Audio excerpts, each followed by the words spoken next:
Well, here we are. It's Friday. It's flown through another week like nothing, like water. 17th of November. Cheers. Mm-hmm. Boy, oh boy, that's good. Well,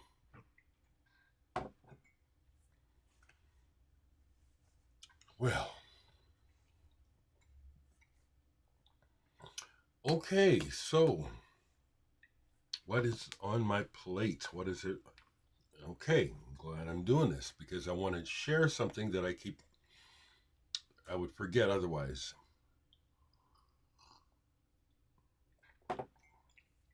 For you folks that live in Los Angeles, or maybe you even live in the town of Azusa, California,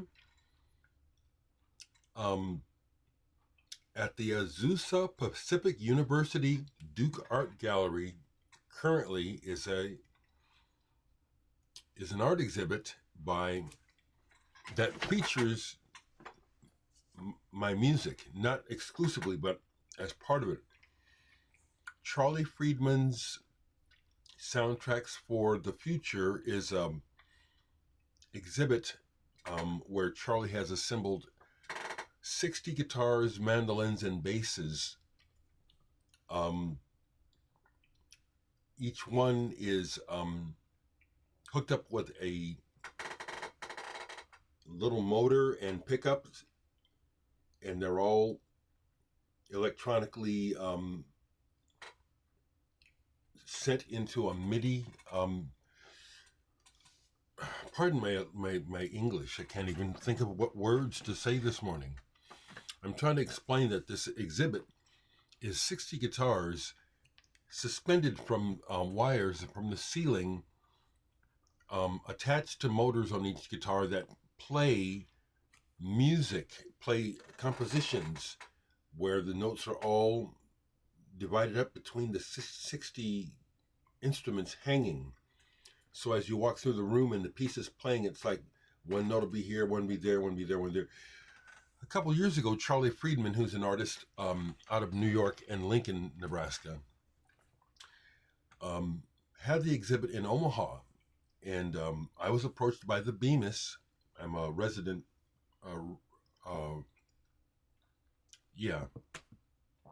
resident artist there, alumnus. And they approached me looking for people to compose music for this exhibit. And I love it. They commissioned me, got paid for it. I really didn't make any assumptions about when the exhibit would start to travel, because when I met Charlie, we vibed up instantly. He's, again, I'm the sort of person that I like people in general, so I can get along with most anybody. But he's excited by his work. And so I was just really excited to be a part of it. Number two, excited that he really liked the pieces that I wrote for it. And those pieces are available on my Bandcamp site digitally. Charlie Friedman's Soundtracks. I'll look it up right quick. So anyway,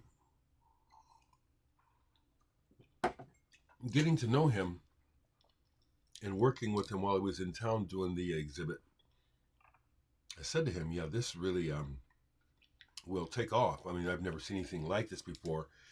And it took a while, but it's starting to travel now, and it's out in LA. So Charlie Friedman's Soundtracks for the Present Future plays the music of Dereck Higgins is the name of the digital CD release of this music.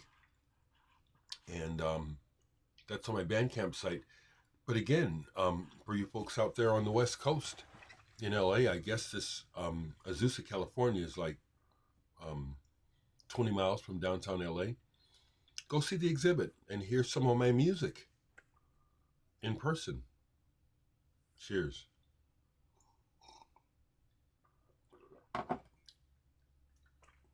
So check it out. And if you do, let me know if you go, okay? Have on one of my other favorite surviving sweaters. I kind of will take. I'm easy on this one because it feels like a dress-up sweater, so I don't just wear it out all the time. And I have it on because just to do some sharing. I went to dinner with some friends who were in town, um, and wonderful time. It was interesting, you know. I really am outside of the mainstream. As we're talking, I'm meeting the one fella, Bill. He brought his wife in town. Margaret, had never met her. Really lovely lady. They live in Baton Rouge. He's an actor. Bill Martin, you may have seen him on TV. I forget his roles. But as we're talking about different stuff, you know, as I'm listening to our conversation, it's really just occurring to me just how out of the mainstream I am. You know, they're talking about sports. I hate organized sports, frankly, with a passion. And then they get to talking about TV. That was my response. I said, I don't watch TV. And Bill's wife looked at me like I was nuts. I said, I don't watch TV. I have things to do.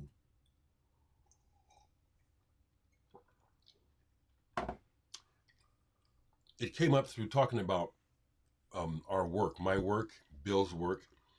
Bill's, a friend of Bill's wife is an actor on Stranger Things.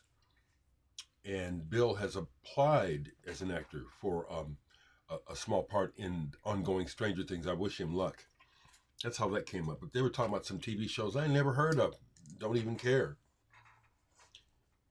In my opinion, people watch too much TV and they think that's reality. And that's part of why we're where we're at now in the world, is that people don't think for themselves. They think through the goddamn TV. And we're slaves to these screens. We're slaves to these fucking things. We're slaves to them. They're destroying us.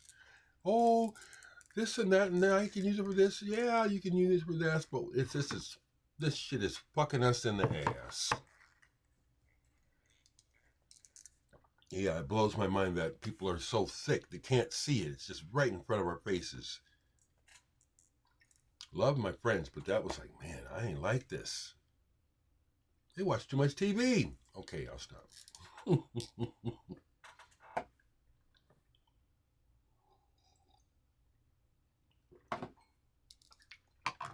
Let's keep it real and keep it in real time.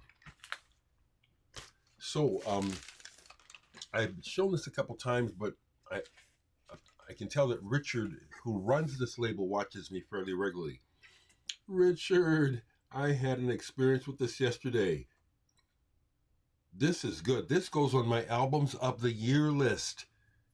Alternative TV direct action. I kept saying it's Sonic.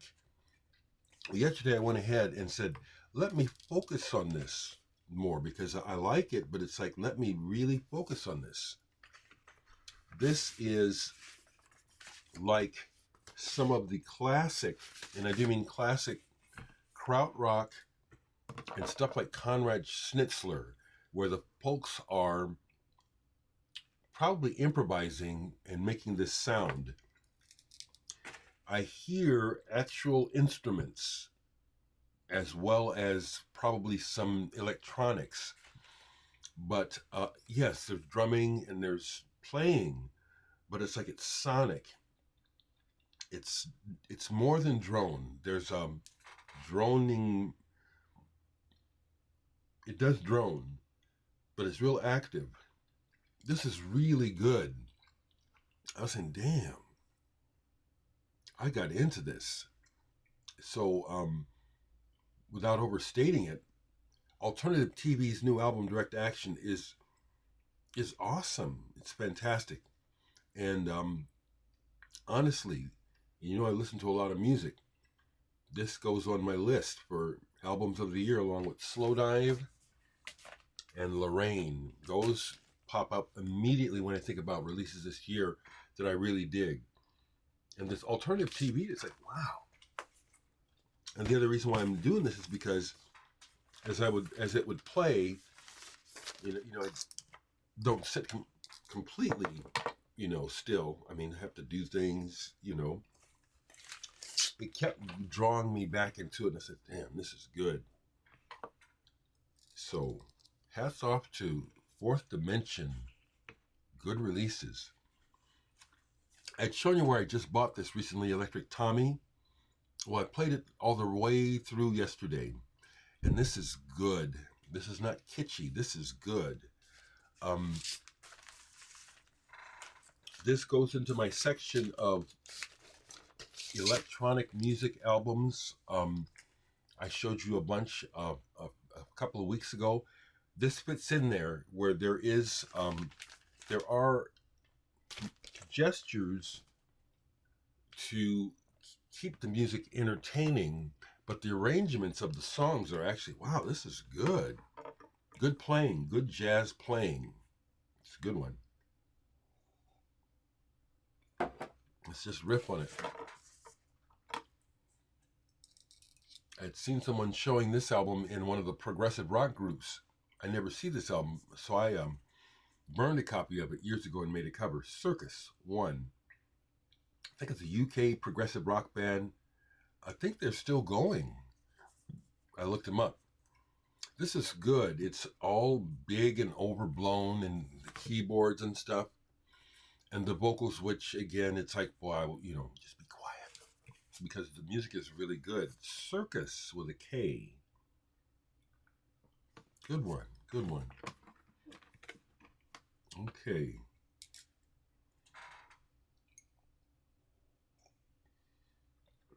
I have a scheduled session with Hank Red today. Hope he feels good and doesn't cancel, because that's happened a lot lately due to his health. He's doing okay, but he's in recovery, like I said,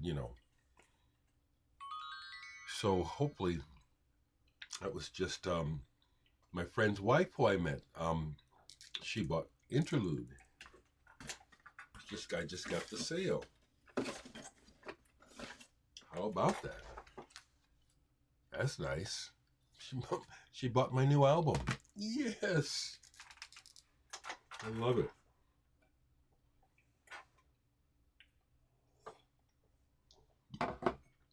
So I'm going to do a poll, since I put a bunch of records away yesterday, and I don't have anything new to tell you here. I guess the only thing I can say is that I had more fun listening to. This is my Diamonds and Pearls CD from when it came out. I am a big Prince fan. I think I've seen him live 4 or 5. I lose track of some of the concerts I've seen. It's all written down somewhere, but at least 4 times I've seen him live. Boy, I love the production on this album, and there's a bunch of jive tracks on here I do not like Jughead, bullshit, But the standout tracks on here are just, the band is just killer. He was one of a kind. One of a kind. And it wasn't lost on me that apparently he was found dead in the elevator of Paisley Park. His lyrics to one of his most famous songs, and how he died all alone. But we all, even if somebody's at our side, when we die, we go alone. Okay. So as I look around, it's like I try to get something that, okay, show this. It's like, no, I could show everything. So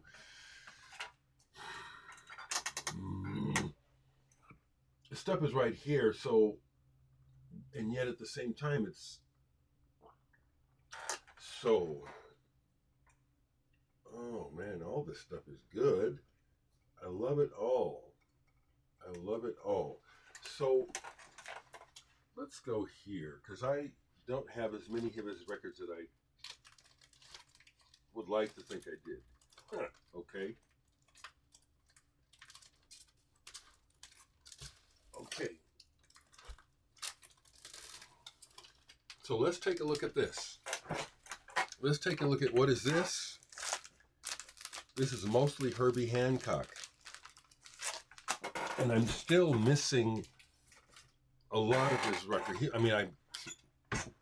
Just like Miles Davis, if I were to try to collect everything, that's all I'd have.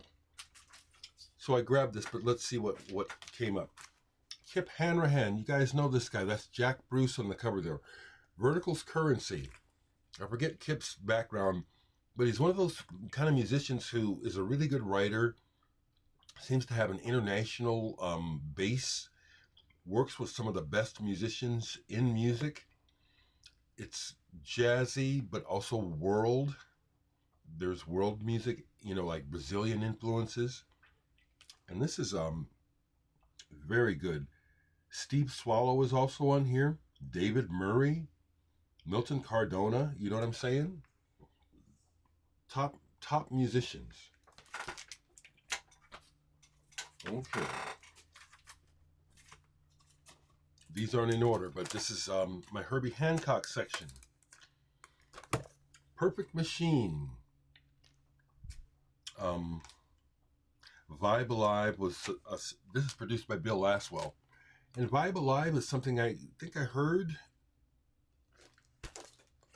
in the media, possibly a video. I don't remember the video, but that's the title that comes up that I think of right away. Herbie Hancock Trio.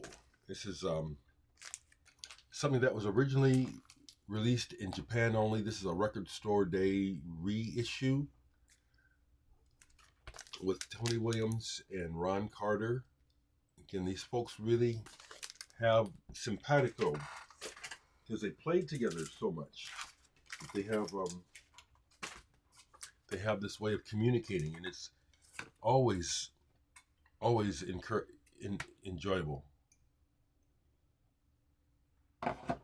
Some of these, I'll be honest, I bought them used, and then I don't remember them. Okay, like this one, Light Me Up.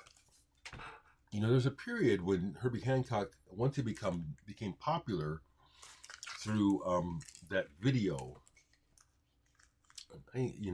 Rocket, that he was just everywhere and making a lot of kind of sort of funky dance records. He also, this is produced by Michael Narada, Michael Walden. I need to listen to this because I love Narada's work in all ways. But he was doing a lot of crack in these days too, which he's admitted to. And he said it did cloud some of his judgment regarding music. But I get these records. Magic Windows.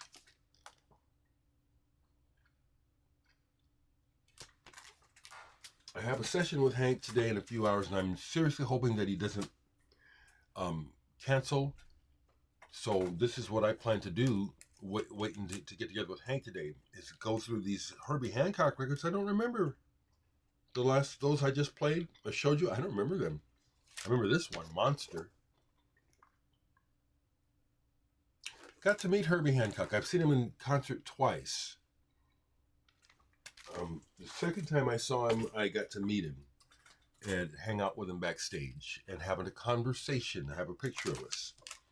This is commercial but good, still good. Sunlight. He really took to synthesizers. Patrick Gleason schooled him well on synthesizers, and Herbie fully embraced it.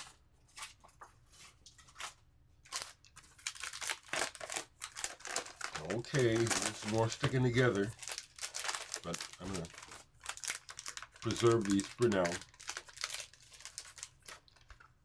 Sound system. Again, a lot of these graphics show you that the records are kind of aimed at a youth audience, even a hip-hop audience. Sound system. And here's one where the cover is very similar to a Ryuichi Sakamoto album released only in Japan. This is Future Shock, and Sakamoto has an album called Favorite Visions that is very similar to this cover. And they're both on the same label, Columbia CBS.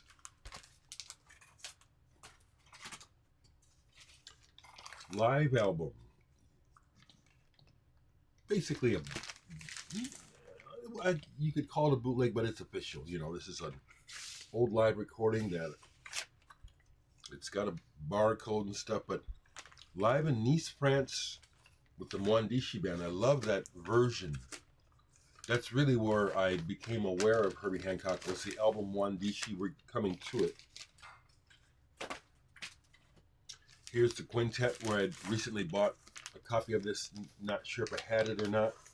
So I traded my original copy and kept this one because it's a white label promo. Smoking Band. Yeah, just wow. Seriously. This album and VSOP. Let me go ahead and get that one next. Because these two go together. That's a wonderful capture of Herbie and the energy between the players on this album. Herbie Hancock, again, I can just superlative after superlative to describe Mr. Hancock. Here is the show that I went to. Headhunters, Omaha Civic Auditorium, 17th of November, 1975. It was recorded for a radio broadcast. I don't know if they actually did it. I guess they did. I was at the show. Brian Auger. Someone asked me about Brian Auger. Brian Auger's Oblivion Express opened the show. It was a great show. I like Brian Auger, but that stuff is, that's, again, a little bit populist compared to what I like, okay? Direct Step, Herbie Hancock. I'm looking at the time. I don't want to be on here too long because I hate how long it takes for these to upload. Another Record Store Day issue of a Japanese thing. I can't remember what this sounds like. These, we're getting into the ones that I do know. Manchild, love this album. Love this album. Hang Up Your Hang-Ups. My family band with my brothers and my dad, we used to play this. We covered Hang Up Your Hang-Ups off of here. And then Heartbeat off of here. I love that. Heartbeat. Really good funky album. This one too, Secrets. Herbie looking like he's good and stoned on this one. But this is sweet. Ooh. People music on here. People music. He again is someone who has a way with chords and melodies. And when he decides to put you in a mellow groove or make things nice because of the music, man, he does it like no one else. I love this album. Secrets. Hey, me. With your bad self. People talk about the Death Wish soundtrack by Jimmy Page. I don't know why. Probably because they haven't heard this one. Herbie Hancock's Death Wish. Badass. Don't even need the movie. Now, this goes back long enough that I did actually see most of the Death Wish movies. And when I first saw the first one, really enjoyed it, got into it. But the soundtrack has a lot. Big part. Excellent soundtrack. Everybody, either everybody knows or I will say everybody should know about this blanky blank album. Headhunters. This is a game changer, people. Okay. This, just like fusion and modern funk and all that stuff was coming in. This was all about the same time, right about the time I get out of high school. And this album comes out, and it's just 1973. Yep. It's just, he's got his finger on the pulse. Every single track on this album is ideal. And once again, he has a track on here where it's, talk about a mellow, beautiful song, Sly. Have you ever listened to that? Some of the best, some of my favorite music of all time. Here's Blood. Bought this years ago. It's a Japanese import, and I got it cheap as a cutout, but it's an original. It's been reissued several times. This is one of the first 2 or 3 Japanese pressings, and this eventually, isn't this out in America now? Great set. Great set. Here's one that's been played to death, and it's still looking like this. And this is even a replacement copy of my old copy, but this album is so hot that it's hard to find really good, in good shape. Thrust. This was this came out right after Headhunters, and this is killer. This is killer. I mean, just sheesh, everything about it. You know, we studied these albums, you know, to get our funk right. Okay, and here's one for me started it all, and this is my original copy from high school, Mwandishi. I still remember the first day I heard this. My older brother had moved out, and he and his friends, he was only like 17 or 18, I forget. 1971, so yeah. And they, you know, they were trying to strike out on their own, and so they were living in someone's garage. You know, someone let them take over a garage, and they literally set it up, and they're living in it. And that's where I first heard this. I'll never forget it because of the setting, you know, going to see my brother for the first time after he moved out of home, you know, and they're listening to this, and I'm saying, what is this? This also has one of those metal pieces, one of my top desert island tracks. You'll know when you get there.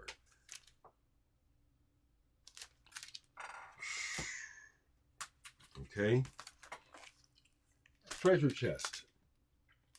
So this is it's got tracks from Mwandishi and other albums on this compilation album. This one is also incredible. Sextant. Herbie was on the cutting edge of blending jazz and African elements with electronics. This album it only slightly sounds dated now. Only slightly, to my opinion. That's probably because I love it so much, but this is an amazing album. Let me try to finish up. Here is, in many ways, my favorite. Along with Mwandishi, this one I've had some cosmic experiences with, Crossings. And this is the one that I got to talk to Herbie Hancock about. He made his eyebrows go up. He said, I've never heard anyone tell me this. I said, this is likely my favorite album of yours, Mr. Hancock. And he said, oh, really? Just like that? And we jumped into a conversation on what it was, or what it is about this album. If you've never heard this, this does not sound dated. This is still sounding like the future. Tell me I'm wrong. Or anyway, no, I'm just being enthusiastic. I recently bought a remastered reissue of this. Had been waiting for a long time to update my copy because that other one, I played it and taken it all over with me. I said, you need to hear this, people. You need to experience this. I had a cosmic experience with that album with a friend of mine who passed away the year after my brother Pat, my friend Gary Beck. He was almost like family to us. This is, again, a memorable time when we were still teenagers, you know, smoked some good weed in my bedroom, shut off all the lights and covered the window so it was pitch black in the room. And we thought we were in space. And the deal was, you know, he's sitting on one side of the room, on the other, and we're both like, whoa, whoa, you know, and gasping, you know, because the music was so powerful. Crossings is one of my favorites of all time. And so back in the Blue Note days, I don't have a lot of these. And so still would like to get them, but they're not a high priority. But Imperial Isles, again, look at the personnel. This is a must-have, of course. This is a must-have. Maiden Voyage. Used to play this too with my dad and my brothers. Love this track. I could play this now. I mean, it's a kind of an ostinato bass thing. Beautiful. That's my Herbie Hancock.